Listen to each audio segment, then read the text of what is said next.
Hello and welcome back to another episode of The Pilot Principle. If you're new here or you've had a momentary lapse in memory, then this is the podcast where we take a look at just the first episode of a series, the pilot, and then we use it to decide if we should watch the entire series. If you like the sound of that, then make sure to follow wherever you are listening for a new episode more or less every week. Also, if you have a particular series you want me to look at, then send me a message over on Instagram or Twitter at Pilot Principle. Right, let's get into this episode of The Pilot Principle, where we are chatting episode 1 of Netflix's new thriller series 0 Day. Robert De Niro is an ex-president unearthing a conspiracy in this thriller, co-starring Jesse Plemons, Lizzie Kaplan, Connie Britton and Angela Bassett.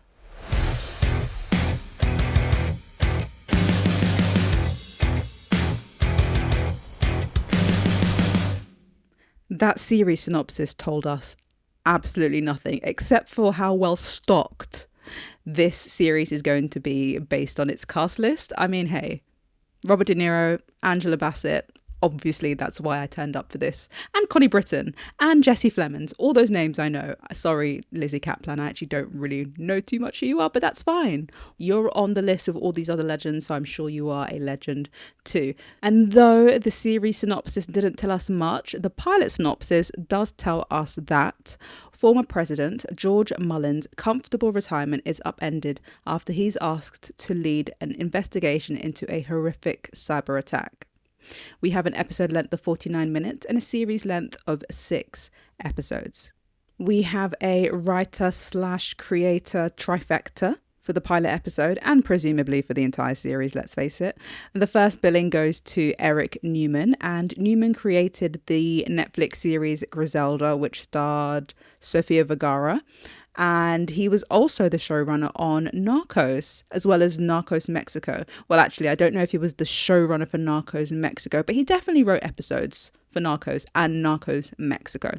Interestingly, though, Newman was also one of the executive producers on American Primeval, and that was the Netflix series that came out in January, starring Betty Gilpin and Taylor Kitsch, about the Mormon Utah territory dispute. I did a whole episode on this where I am a lot more informed, so go and listen to that if you're interested in watching American Primeval. It was pretty good. Oh yes, also to say about Newman is that he produced the film Children of Men. Anyway, moving on to the second of the trifecta for the writer-creator team, and that is Noah Oppenheim, who, according to IMDb, is the president of NBC News. Okay. And Oppenheim has also really randomly written the film The Maze Runner. He then went on to write Allegiant, which I don't know which one of the book series from the Divergent series that is, but he wrote the film for that. And he also wrote the film Jackie, which has Natalie Portman. And then, according to his IMDb page, he has an upcoming writing credit for an untitled Catherine Bigelow White House thriller. The reason I sound like there's a big question mark written over my forehead is because, I'm sorry, all of that is so random. So in between being president of NBC News, he's also just like writing, and how does that, I'm so interested in that career trajectory, but today is not the day to dive into that. That's for me, personal time. Finally, on the writer creator trifecta list, we have Michael Schmidt, and Michael Schmidt has literally done nothing.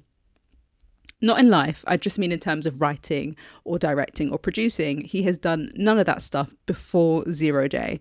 So, maybe he's just a friend of Oppenheim or Newman. Who knows? He, I believe, worked as a political correspondent. So, I don't know, maybe he's providing personal insight into that sphere. I don't know. I'm not going to lie, all of that is a bit weird. The more I think about it, Eric Newman, Noah Oppenheim, and Michael Schmidt, what's going on there? Moving on to something that makes a little bit more sense, and that is the pilot director, Leslie Linker Glatter. Glatter or Glater? I'm going to go with Glatter. Now, Glatter has directed episodes of Homeland, Mad Men, The Newsroom, and Gilmore Girls. Two of those are my favourite shows of all time. The Newsroom and Gilmore Girls, just so we're clear. So yeah, if you ask me, Glatter is the only one so far with any experience, but that's okay. Let's move on to cast. And of course, we already know who's on the cast list because it's written in the series synopsis. However, there's a whole new generation of listeners, so perhaps there are some people who do not know who any of these legends are, starting with the number one legend, and that is the grandfather of cinema, Robert De Niro, who plays President George Mullen. And De Niro has starred in classics such as Goodfellas, The Godfather 2, Heat, and Taxi Driver, not to mention, more recently, Killers of the Flower Moon, and arguably most iconically, Shark Tale. Next on the selected cast list, we have Jesse Plemons, and Plemons plays a character called Roger Carlson. Plemons has starred in The Power of the Dog, Kinds of Kindness, Civil War, and Friday Night Lights. And finally, on the selected cast list, we have Lizzie Kaplan, who plays Alexandra, Alex Mullen. And yeah, I don't really know too much about Kaplan, but according to her filmography, she's most known for starring in Cloverfield, which I have never seen. She's also in Party Down, which I still bloody haven't watched and is on the list, and I will get to at some point in this life. And she's also starred in Fleishman is in Trouble, and she was in Mean Girls, which I had no idea about. I feel like I should sort of go ding, ding, ding, ding, ding, or like have some sort of like jazzy game show type sound right here. Yeah, I'm going to find one and insert it right now.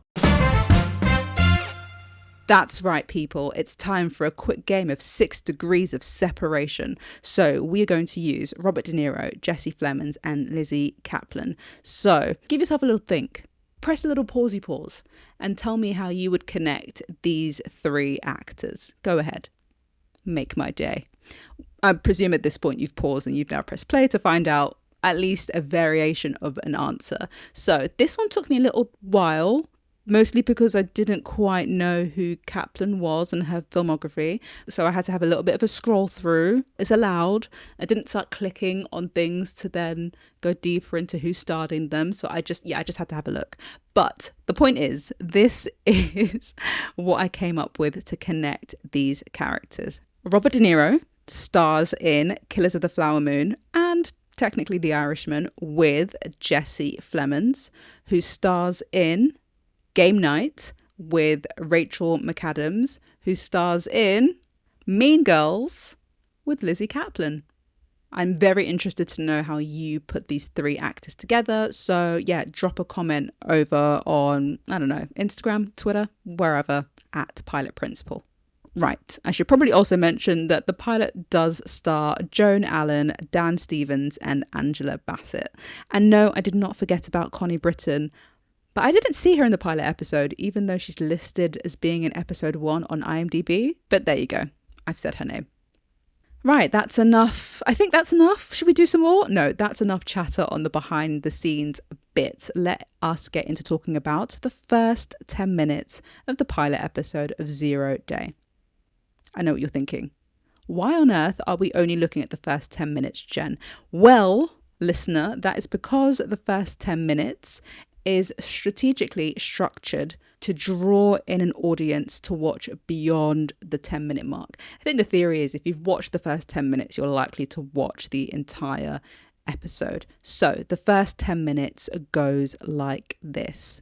We meet President George Mullen as he is frantically searching for the combination to get into his safe. While this is all going on, there's like flashing lights and the sound of a helicopter whirring outside and banging. Someone's trying to get in. We're not quite sure what's going on. It's all quite disorientating as we watch him try to get into his safe.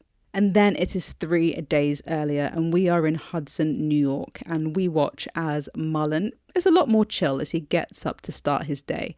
He swims, he goes for a run, he reads the paper and the White House briefing, and, you know, everything just seems to be going fine. This is his life. This is the norm.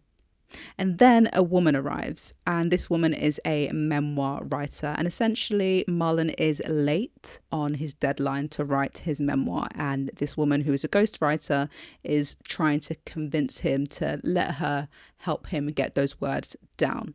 We do learn from their interaction that Mullen keeps extensive notes, that he was a one-term president, and that his son at some stage died. However, when they get to that topic of conversation, Mullen closes up and asks the woman to leave, which she does. And so she's in the back of a car and she's talking to her editor on the phone, talking about how the meeting didn't go well. Then we see a traffic light turn off. And when I say turn off, I mean there are no lights. There should always be one light on a traffic light. There were no lights. Then the woman's phone stops working and a message appears. This will happen again. Then a freight train plows into the car. If you're thinking, oh, I hope she made it, then let me quickly dispel you of that fantasy. The car explodes, so it's RIP Ghostwriter.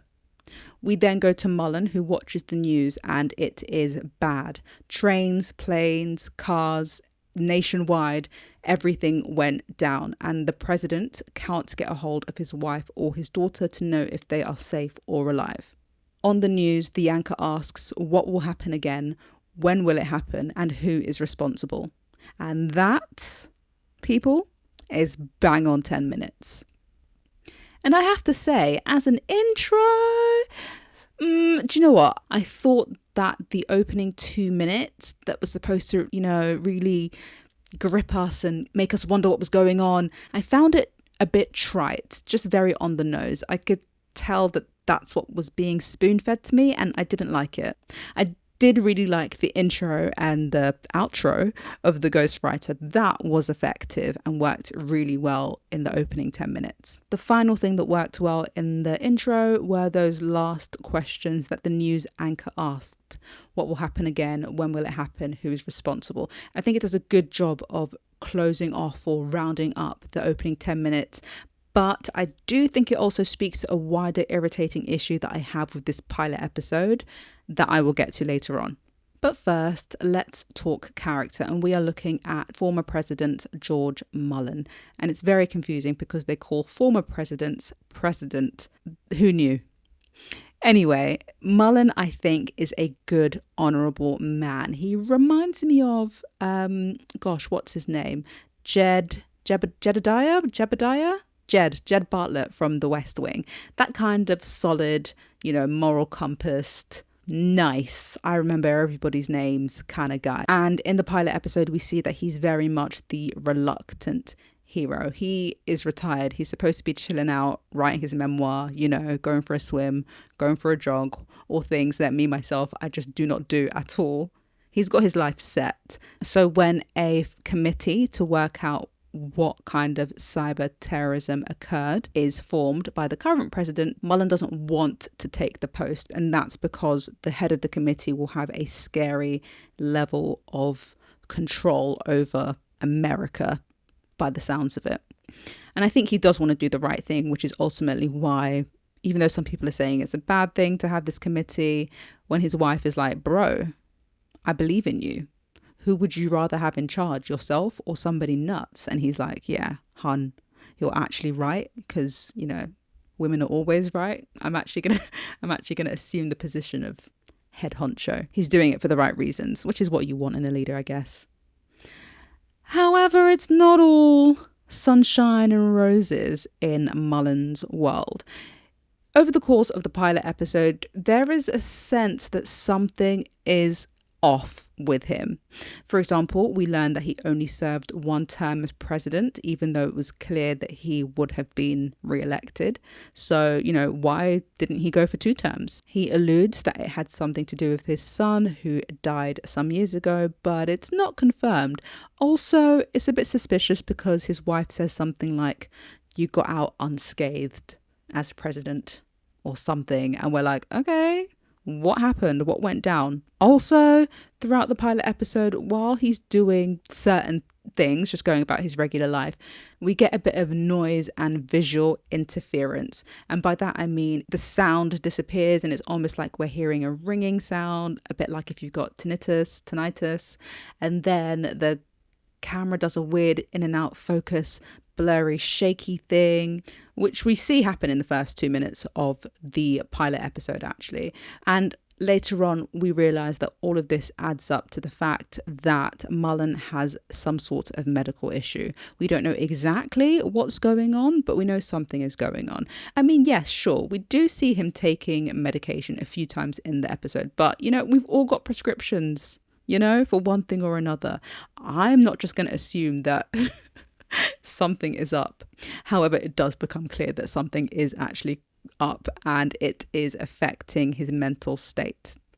Obviously, it's a loaded gun, isn't it? Which will go off at some point in the series. The fact that whatever is going on with him that nobody else knows about means that he's going to screw up somehow big time.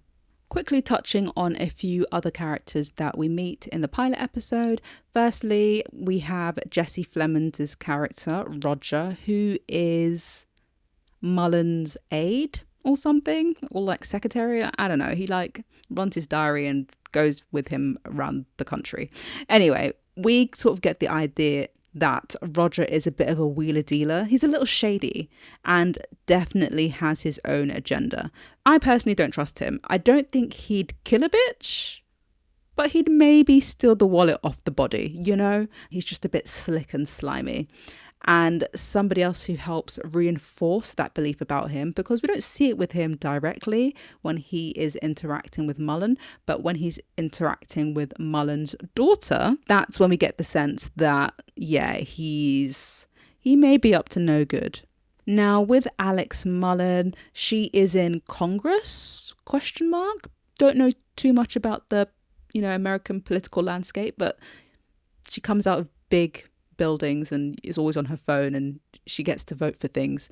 So she's in government and she clearly followed in her dad's footsteps, but there is some sort of contention between her and her papa. We see her ignore his calls and she is against the whole committee. She believes that the government is weaponizing the situation, and then once they have weaponized it, they'll never let go of that weapon that they've created or something like that. I think she's trying to say that America could turn into this 1984 state with this committee. Despite her opposition to the committee and all it stands for, I wouldn't quite say Alex is wearing a white hat either. She receives a very shady text, which, could lead to anything. But in the pilot episode, I'm like, ooh, what does that mean? What are you doing? What's your secret? Also, I think it's important to say about Alex is that I don't like her. I think I just don't know what it is she stands for and what it is that she wants, or really who she is. And yes, I know it's the pilot episode, but you can convey quite a few things in the pilot episode, and perhaps we're supposed to not like her, and perhaps I'm feeling exactly what the writers want me to feel. The last thing to mention is that we don't have a clear antagonist, but we start to get the shape of one. And it's kind of twofold. The first fold is a person called Felix, and Felix's name has come up a few times when Mullen starts investigating who or what could have been behind the technological blackout. So Felix could be at the center, but we have no idea who or what Felix is. And the second fold of antagonism is that the Russians are possibly involved. And yeah, I don't know how I feel about that as a possible antagonist perspective, but we will get into that a little bit later on. Now it's time for a little interlude to see what my film and TV life is looking like beyond the pilot principle. I know we usually start with books, but I figured now's a good time to say that I'm working on a new podcast project. So that is really exciting. And it's not just exciting because I'm working on it with somebody else. So I actually get to have a conversation with someone other than myself. I can't say too much more about it, but it's one for any screenwriters out there. So yeah, more on that when there is more to say. Okay, let's get into the good stuff, starting with books. So I have started The Sword of Kaigan by M.L. Wang, and right now I'm only like 20 pages in, so I can't say too much, but I have heard really good things about this book, and it has been on my shelf for about a year now. So I'm really happy that I was finally in the mood for it and have picked it up. Moving over to film, I watched Dumb Money over on Prime Video. I missed this one when it came out in cinema, and do you know what? I didn't like it as much as I thought I was going to like it, which is a shame because I really like Paul Dano. I would say that he's one of my favourite actors in a really quiet and considered way. I also watched American Hustle. Now, I remember when this movie came out and I had absolutely no interest in it. I have zero interest in movies set around, I think it's the 70s, 60s, 70s or something, or 70s, 80s, something like that. But I already knew that I would not like it and I would have no interest in it. But the year it came out, it had so much awards season buzz that I was tempted to, give it a watch. Plus, it's got some pretty decent actors in it. Christian Bale, for one. And then, of course, it's got Bradley Cooper, Amy Adams. Oh, and actually Robert De Niro pops up in American Hustle as well. But yeah, no, as I was right. I know my tastes. I didn't like it. I was surprised to find that Jennifer Lawrence was the standout star of that movie. So yeah, good for her. And the last movie that I've watched recently is the Netflix movie La Dolce Villa, and that stars Scott Foley, and it was fine. It was Sunday afternoon. I just wanted to have something on type situation. In terms of new movies, I'm very behind on my cinema trips, so I have not yet seen September 5. I haven't yet seen Bridget Jones' Mad About the Boy, which I wasn't even sure I was going to see, but then I was like, when you just haven't been to the cinema for ages and you start to get that itch. I start to get that itch, but I didn't scratch that itch because I didn't get up to actually go and see any of these movies. And The Last Showgirl, I believe, is out by the time you are listening to this. And so, yeah, I've added that to the list. This is why I go to the cinema normally once a week, because once you stop, it piles up and then you just end up having to wipe the slate clean and start again. Okay, final hurdle. Here's what I've been watching over in TV land. I happened to sit down and binge over a day. Yeah, it was one miserable Saturday or something, or Sunday. And I binged watched The Woman in the House Across the Street from the Window, the spoofy Kristen Bell series on Netflix. That was fine. Ridiculous. I did laugh a few times, but mostly, yeah, it was all right. But the real star of the show, what's really been taking up all of my time and brain energy, the Netflix series Dark. So this came out a few years ago. It's a German language show, and it's about time travel and a small town in Germany somewhere called Winden. My God, people, my head this is all I think about. I can watch and do nothing else until I get to the end. It's only 3 series. I believe it's 10 episodes, 8 episodes, 8 episodes. So I'm in the final stretch, the last 8 episodes. So I'm hoping that once I get through it, I can then concentrate and then perhaps watch something else, because there are a few things that are on my TV watch list. For example, Valeria Series 4, which is a Spanish language series about female friendship. Honestly, one of my favorites. Cobra Kai. I need to catch up on all of season 6 because I think season 6 part 3 is out, but I didn't even press play at season 6 part 1 because I don't like all that part nonsense. I also need to finish watching Miss Austen, which was the last episode I did, and that's only 4 bloody episodes, people. But I haven't been able to concentrate on anything other than Dark. And I also did vow to finally watch The Split Barcelona. So I'm thinking I might have to do a big BBC binge watch or something and tick off all sorts of things on my list.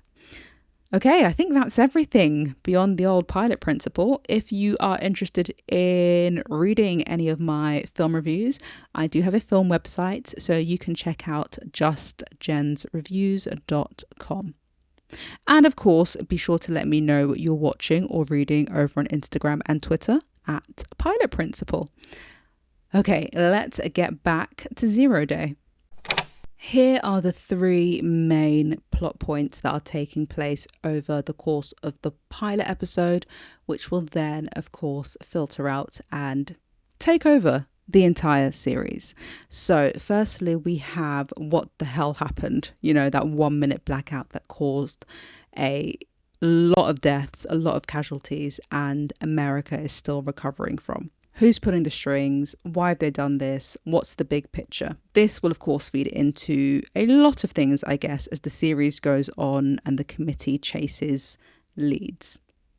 And then the second story arc we've got going on has to do with President George Mullen. We need to find out about his past and his current health issues. How are the two things going to directly impact everything that's happening in the present day as he leads the committee and is supposed to be in charge of finding these terrorists, and he made a vow to deal with them. So how's he going to do that if he keeps forgetting shit, And then the third storyline, I would say, has to do with Mullen's daughter, Alex. We don't really know what the hell is going on with her, but I have the feeling that she's going to be very involved when it comes to the big picture of the entire series. We've already got one dodgy text, so, that's basically a gateway to a dodgy meetup. Okay, now that we've kind of outlined what is going on over the course of the pilot episode, let's take a look at the end of episode Hook. So Mullen has agreed to take control of the committee, who, by the way, have made a pretty sick emblem and basically had it ready to hang in no time at all. What? Can I just say right now that I think the graphic design department of the US government are the real unsung heroes? Somebody needs to set the vibe, and they are there ready to set the vibe. I salute them. What was I saying? Oh, yes, right. Mullen has agreed to take control of this committee. Tick. Now, Mullen has a retired Russian friend who hinted that the Russian consulate / Felix are involved in the cyber attack. Now, the two of them had this long chat over the phone, and the Russian friend was like, yeah, I think this is what's happening. Mullen, write this down. So, Mullen gets out one of his little notebooks and he's like scribbling and we can't hear anything that's been said, just for mise en scène. And he's like writing things down and we're like, oh gosh, I wonder what he's writing. And Mullen's like, cool. So that happens like midway in the episode. And then at the end of the episode, Mullen's Russian friend calls him and said, everything I said to you that night that you wrote in your diary was true. And then the line goes dead and it's like, oh my gosh, what's happened to Mullen's Russian friend? But it's okay because Mullen's got the notes. I got the notes. That's supposed to be my version of I got the bullets. Anyway, Mullen goes to his safe to go and get the notes, which will tell us, the audience, who the hell is running shit. Instead, he's written who killed Bambi over like 2 pages of paper, and it's like, uh-oh. And Mullen's like, somebody broke in. And he's like running around saying somebody broke in. And then he goes to his kitchen and he's like, who the hell are you? And the guy standing there, who is his chef, is like, I'm your chef. And then his wife is like, hon, why are you shouting? And then Mullen's like, who the hell's this guy? What happened to the other guy? And his wife is like, this is Wayne.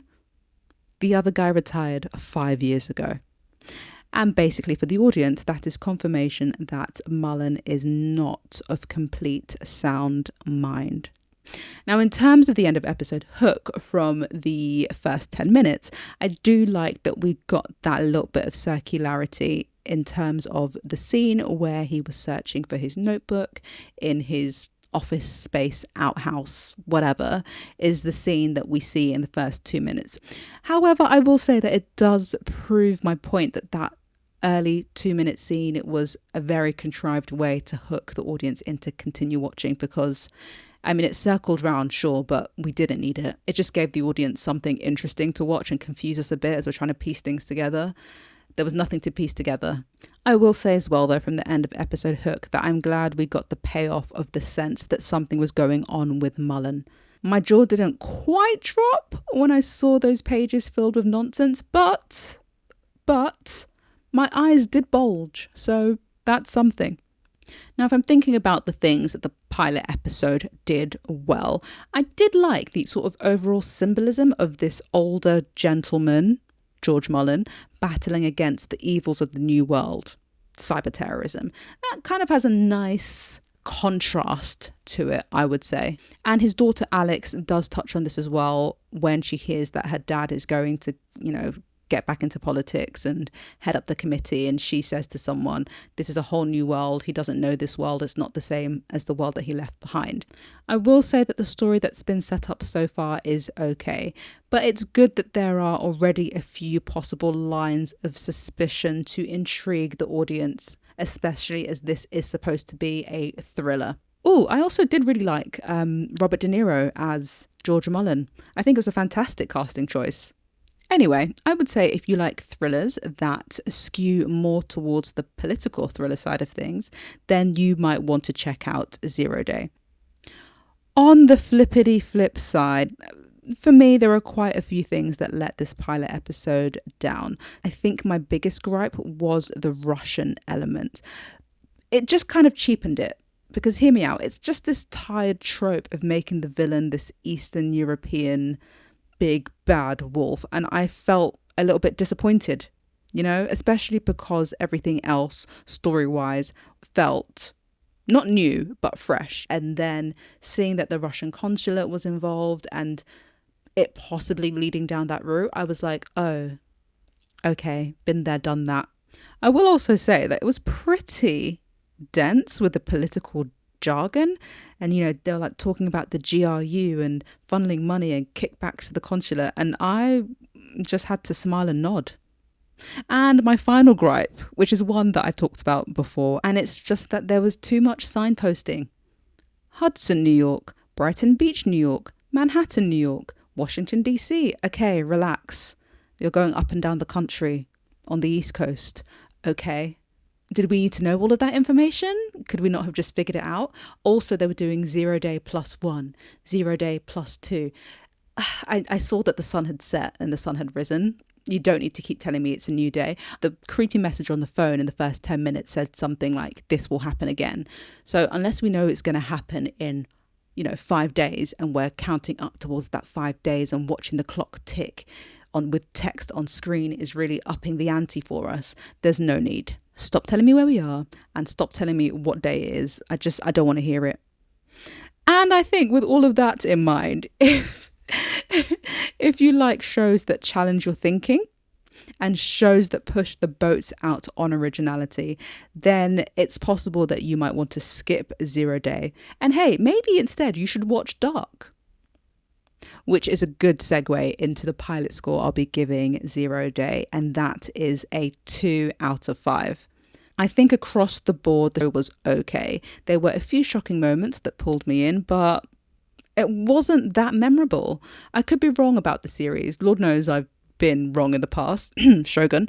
But from the pilot episode, I think you could watch this over a weekend, be sated, and never think about it again. In fact, I think that's what I'll try and do, after I finish watching Dark. Thanks for joining me this week. Let me know how you felt about episode 1 of 0 Day. You can find me over on Instagram and Twitter at Pilot Principal.